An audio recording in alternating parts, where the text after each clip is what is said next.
Hello YouTube, and what I'm going to be talking about in this vlog, in that vlog that has been half cut because the camera cut out, is about supplements and about the bullshit on the market out there, and also about reading journal articles and reading research.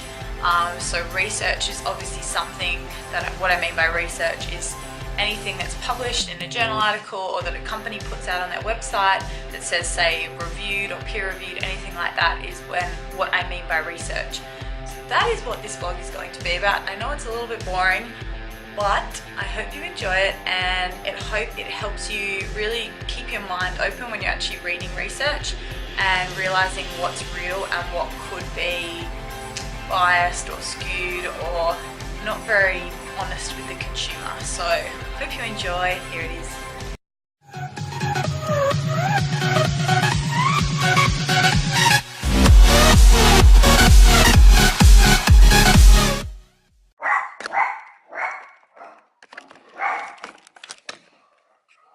Sorry, my battery just died on my other camera. I don't want to get into a YouTube debate with anyone about this topic, but I'm just going to give my personal opinion on this topic as well as what I've seen from clients in the past, because I feel like often research papers can say one thing and studies are so biased for a start, or you've got to look at who's funding the study, where this research is coming from. On top of that, you've got to look at outliers in research.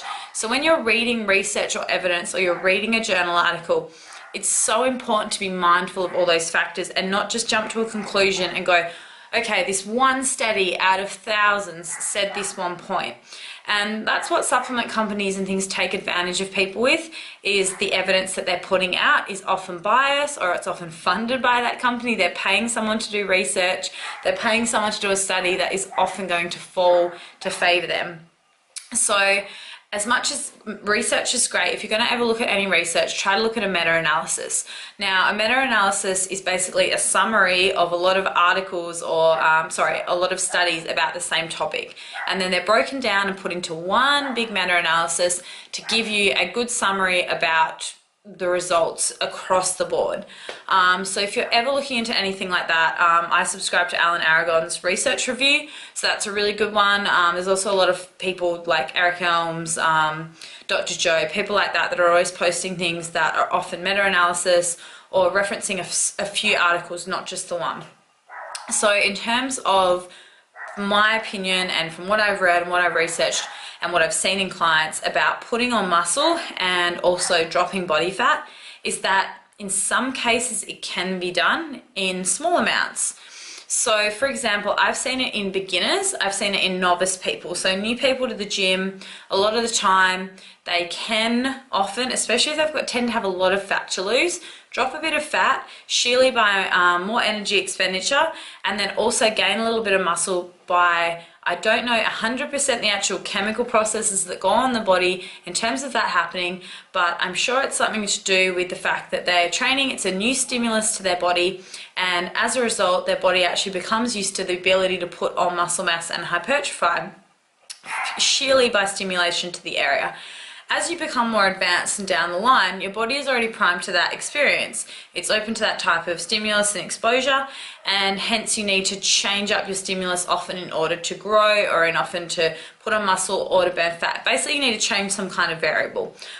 Your body will hit plateaus along the way. So what I've seen in some clients is just that. Beginners often can lose fat and put on a little bit of muscle when they begin, purely from the point of view is that they're usually on enough calories to stimulate some kind of muscle growth. Again, they have to be eating. If you're not eating, you're not going to grow at all. But then their sheer energy expenditure is often having an effect on their metabolism. So what I mean by that is often their metabolic rate actually increases when they start training because it's a new stimulus for them. So they're becoming more, they're increasing their metabolic capabilities basically when they begin, if they're eating and they are training hard and they're doing a new stimulus. Say there's someone who's just done cardio in the past and then all of a sudden they step foot in a gym and start using resistance training, which is obviously has more metabolic capabilities than what, say, going for a walk or a jog does. So straight away, they're having that benefit, and that's why they tend to have the ability to put on a little bit of muscle mass and then also drop body fat at the same time if they're expending a lot of energy. Now, for example, in someone more experienced, it's harder for this to happen. Again, I don't know 100% the research behind it. I need to delve into it further and further, and that's what I plan to do because it's a topic that always comes up and something I'm very interested in. But I haven't seen from personal experience in clients a lot of them continuing to put on muscle whilst in, say, a caloric deficit or whilst they're trying to diet for something. They might say again in the first 3 to 4, maybe even 6 weeks of a deficit because they're only in a slight reduction of calories. They're still in a pretty good place. When you start to get a bit more aggressive, say like the last 3 or 4 weeks of a contest preparation, as a natural athlete, there is no way that you can continue to put on muscle when your calories are getting quite low, your cardio is, say, coming up, and you've got so many other variables that are suppressing your metabolism and metabolic capabilities. Because fact is, when you enter any sort of dieting phase, the longer you stay in that phase, your metabolic capabilities are going to reduce. So you're going to have what they call metabolic adaptations. That happens. You cannot avoid that if you're in a deficit for a long period of time. So don't be scared when people say, oh my God, like, I think, like Layne has said to me before, Layne Norton, he's always said that people beat the shit out of the word, you know, metabolic damage and all those sort of problems. They make it more extreme than probably what it is in a lot of cases, and they might not even have metabolic damage, so to speak, but they might have had some form of adaptation, which means that their metabolism may have either slowed down or picked up in the course of a dietary phase. Now, it's not always a bad thing. So what I mean by that is if you're increasing calories, you have positive metabolic adaptations, meaning that your metabolic rate will tend to increase, which is a positive thing. So the other extreme, if it's starting to slow down, it's starting to get sluggish, basically you're becoming more efficient on less calories, meaning you can walk around day to day on, say, 1,200 calories and not drop weight compared to someone else who can walk around on 2,500 calories a day at the same weight and not drop weight. Their metabolic capabilities, that person on that 2,500 a day walking around, maintaining weight, not gaining weight, obviously has a much more efficient metabolism, but what you have to understand is that their metabolism is in a different position to the person that's walking around maintaining on 1,200 calories. They've actually become more efficient. So you need to understand that efficiency and metabolism aren't always a positive thing. If you're more efficient, that means that you can day-to-day survive on less calories, which isn't what you want. So you actually want to become a little bit more metabolically inefficient, meaning that your body actually needs to burn through calories to get you through the day. Anyway, going back to what I was saying before, because I've gone off on a bit of a tangent now, about dropping fat, gaining muscle, all those sort of metabolic processes going on in the body. Like I said, I haven't seen it in clients before where they've been in a severe deficit and they've gained muscle mass as a natural athlete. Obviously, all the clients I work with, well, that I know of, are natural athletes. I don't work with a lot of enhanced athletes. I'm not enhanced myself, so I don't understand the process of what happens if you throw in substances in there. I know 100% if you are on substances that are supporting factors such as testosterone, such as growth hormone, you can put on muscle and drop body fat at the same time. But for a natural athlete, it's very, very difficult to do. And basically what I'm trying to do with my clients when they're in a deficit or a dieting phase is maintain muscle mass. What I'm assuring is that they are dropping fat, but they're not losing any muscle along the way, or a very, very minuscule amount at the end. And the only way you can really test that is obviously like a DEXA scan.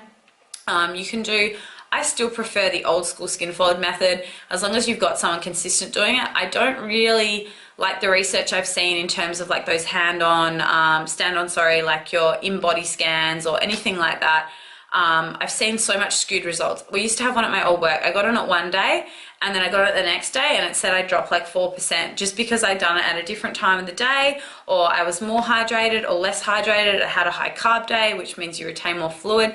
There's too many variables because obviously they're taking into effect fluid and water and cell hydration in your body. Whereas DEXAs really factor all that out, and same with skin folds, you can't really like fault them if you're getting the same person to do it.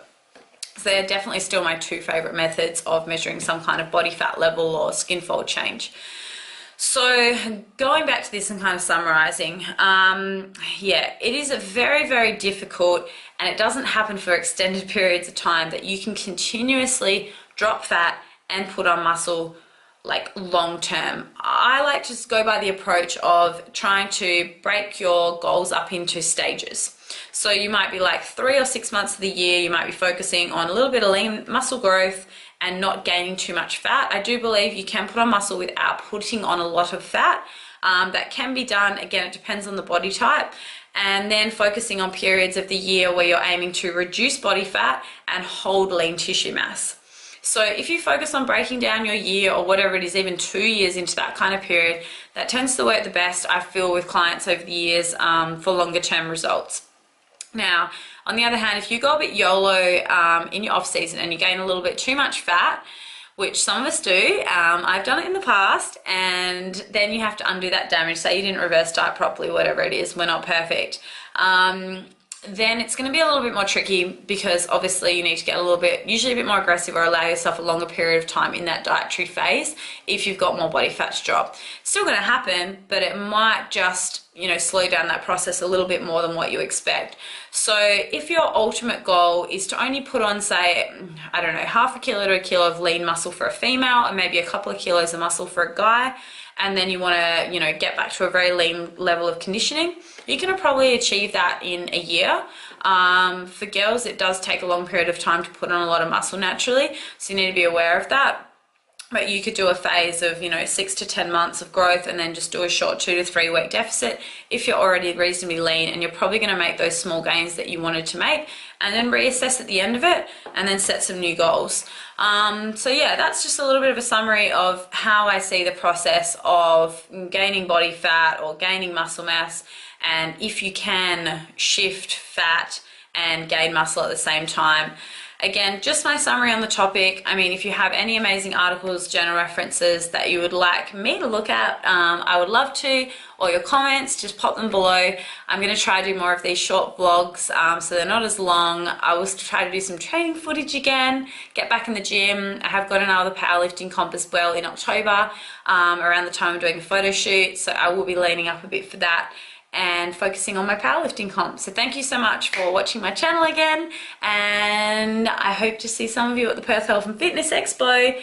If this video doesn't go up after that, thank you so much for coming, and please hit that subscribe button, comment away. I love to hear from you all, and bye.